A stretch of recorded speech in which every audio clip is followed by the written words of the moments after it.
Welcome back, everyone. Let's finish off chapter 22 and discuss the chemistry of enolate ions and how they can react as nucleophiles and therefore react with various electrophiles.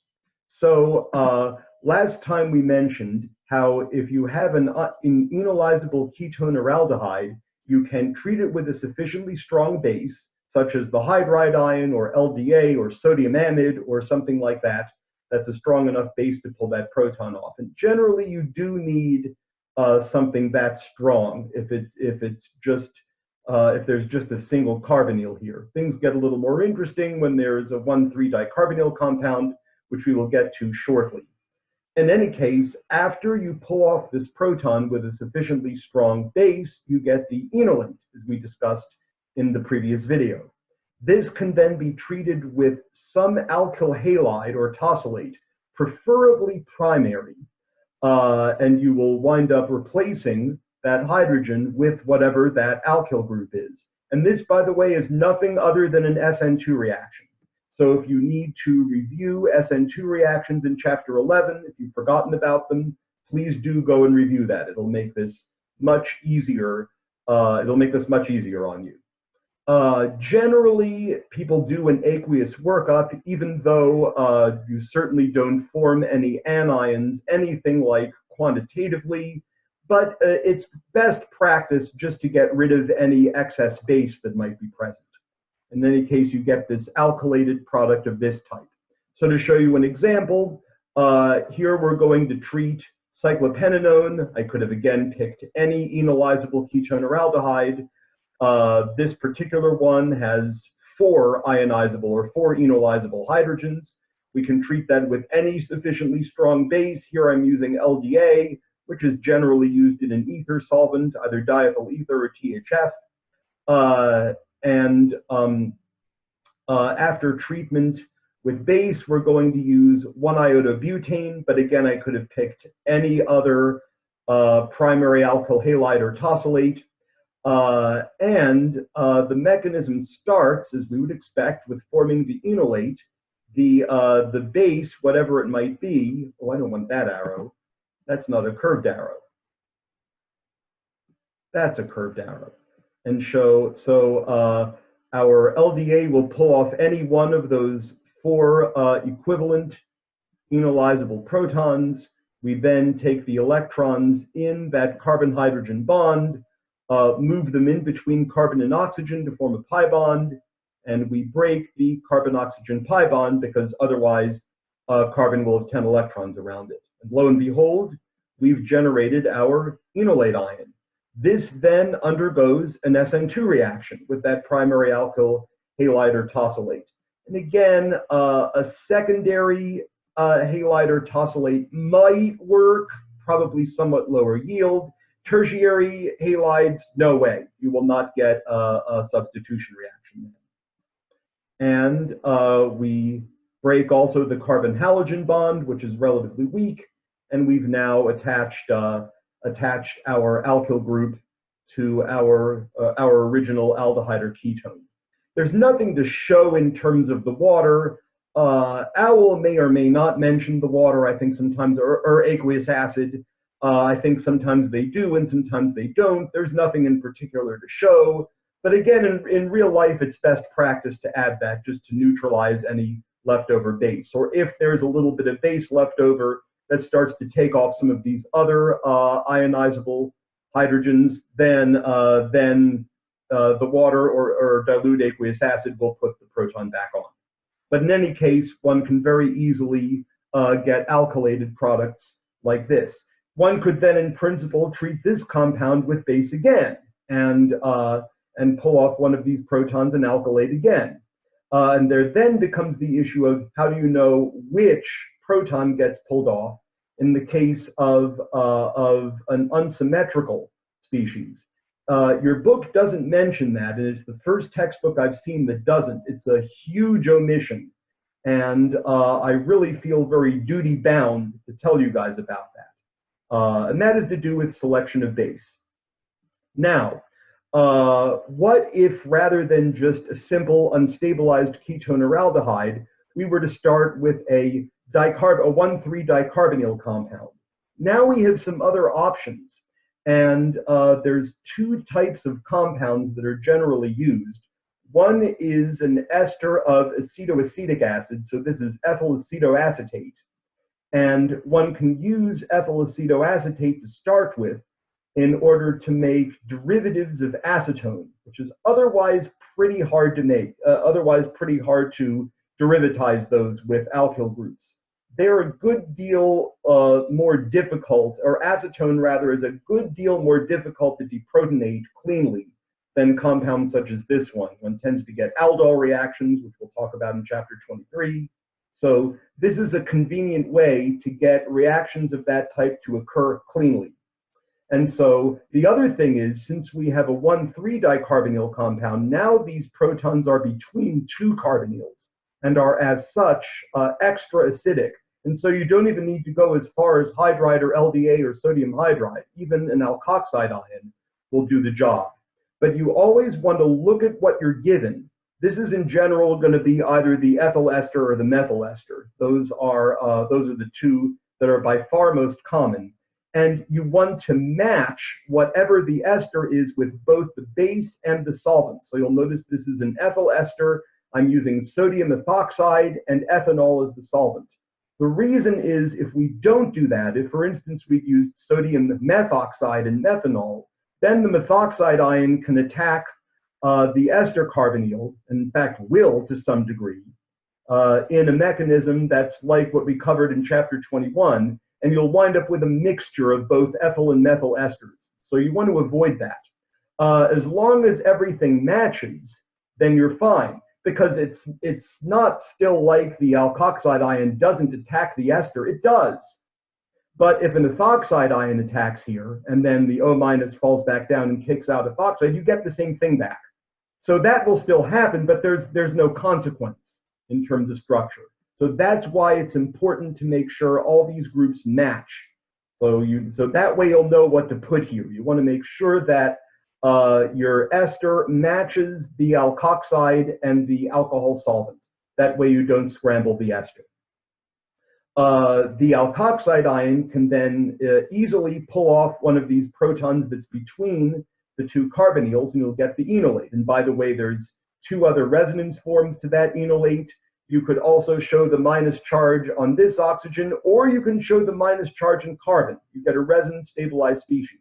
And remember our rules for resonance stabilized intermediates. It does not matter which resonance form you put down. It is always possible to draw a correct mechanism using any of the resonance forms. Using this resonance form, we show the enolate collapsing like we did just before. Here we're treating it with benzyl bromide. I could have used any other primary alkyl halide or tosylate, and we get this substituted ethyl acetoacetate. At this point in the acetoacetic ester synthesis, what one ordinarily does is heats the species up in acid. And what that will do is first hydrolyze the ester. You'll know if you need to show that based on how the question's phrased. But again, we went over that mechanism already. We know how esters can be hydrolyzed in aqueous acid. And I'm then drawing the resulting keto acid suggestively. This now will very quickly decarboxylate because it happens through a 6-membered transition state. And unlike 4-membered transition states, 6 and also 5-membered transition states are very low energy pathways.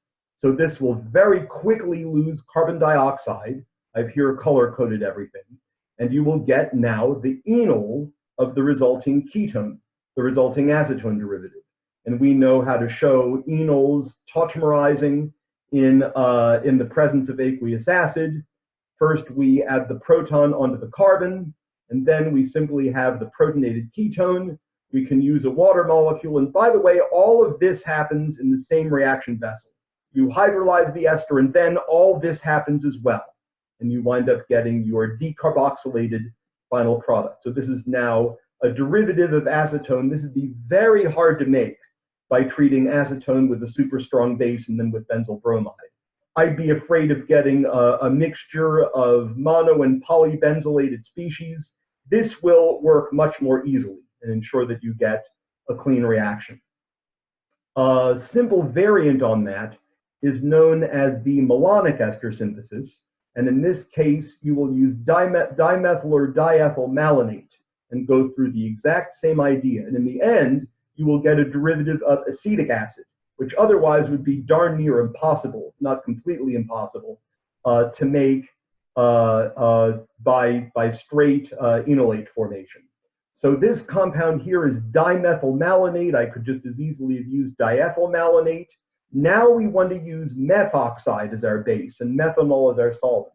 Again, just to make sure that we don't scramble the esters. Even though, as you'll see, we're actually going to lose both ester groups eventually. So in a sense, perhaps it doesn't matter unless we want to isolate the ester. But again, it's best practice to make sure that everything matches so that we don't scramble the ester. Especially in the case that maybe we want to isolate the resulting ester and use it for something else. That way we'll get a nice clean product. So we'll treat our diester, our beta diester, with methoxide. The methoxide will pull off one of these especially acidic protons that's between two carbonyls. We get the enolate as a result, and there's multiple resonance forms of this one. I'm next treating our enolate with 1 iodopentane, just because that's what I felt like, but again, it could be any other primary alkyl halide or tosylate. This now undergoes an SN2 reaction, just like before. Again, after isolating this diester, we will then heat this up in the presence of aqueous acid, which will then hydrolyze both esters, first one, then the other, identical to the mechanism we went over in chapter 21. Again, any exam question will make it clear what you have to show in order to get credit. This then very rapidly decarboxylates in the same reaction vessel going through this 6-member transition state. What you wind up with then is the enol form of a carboxylic acid. And so this will tautomerize, just as we've already learned. We talked about that in the first section of this chapter. The next intermediate you get will be the protonated carboxylic acid, and then finally, our final product will just be the carboxylic acid. The acetic acid derivative, in this case, will have what? 1, 2, 3, 4, 5, 6, 7 heptanoic acid. So that will be our final product that we will then isolate. And this is a very clean and efficient way to make derivatives of acetic acid that are otherwise quite hard to make. One last issue. As I said, your book doesn't mention the problem of what if we're trying to make the enolate of an unsymmetrical ketone or aldehyde.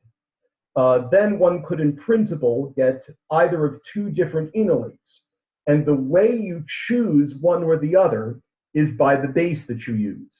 And so you will need to know that if you treat an unsymmetrical enolizable aldehyde or ketone with an alkoxide base, ethoxide, methoxide, something like that, it will preferentially deprotonate in the more hindered position. This is going to give us the thermodynamic enolate, meaning of the two possibilities, this one is more stable. It's pretty easy to see why. If you look at this enolate and compare it to the other one, this double bond is tetrasubstituted. This one is only trisubstituted. We know that the more substituted a double bond is, the more stable the resulting compound is. And so, and again, I just used sodium methoxide. I could have used methoxide, tert-butoxide, isopropoxide, doesn't matter. Any alkoxide solvent will give us the thermodynamic enolate. Another way to look at it is, sure, some of the alkoxide ions will deprotonate on the other side. Absolutely they will. But that compound can then deprotonate an alcohol solvent molecule and go back to the starting material. And so little by little, this will equilibrate and give us quantitatively the more stable enolate. So this is true of any alkoxide or oxyanion base. You will favor the thermodynamic enolate. And now if we treat this with whatever electrophile we like, we'll use benzyl bromide here, you will then get alkylation on the more hindered carbon, because that's the one that will get you That's the one that goes through the more stable enolate. And again, with this being chiral carbon, I expect you'll get a racemic mixture here. Again, in the exam, it will tell you what you need to put. Meanwhile, if instead you treated this species with a much stronger base, especially with LDA, LDA is especially the base of choice here, because this is not only a very strong base, but it's also a bulky base. Remember these two big isopropyl groups that are sitting on that nitrogen atom. This now will deprotonate as quickly as possible in wherever it can get into, and it has the most access in terms of being the less sterically hindered position. So LDA will deprotonate irreversibly in the less hindered position. Once LDA pulls the proton off and you get diisopropylamine, you can't go back to LDA. The enolate is not a strong enough base to deprotonate diisopropylamine. And you can convince yourselves of that from the relative pKa's of carbonyl compounds like this and secondary amines such as diisopropylamine. So you will get the kinetic enolate. And this is now formed very rapidly and again quantitatively. Now, if we were to treat with our electrophiles such as benzyl bromide, we would get alkylation on the other side of the carbonyl at the less hindered position. And again, I would expect you'd get a mixture of cis and trans compounds here. There's nothing that would particularly favor the formation of one over the other. And it may not be 50-50 as such, but I expect that you would get a mixture there. So again, I really feel like I would not be doing my job if I did not tell you about this situation that you can choose which side of a carbonyl you deprotonate on in the case of an unsymmetrical ketone or aldehyde by a selection of the base. Other than that, that's pretty much it for chapter 22. That should also get you caught up for exam material for exam number 3. So we'll leave it at that and have a good day.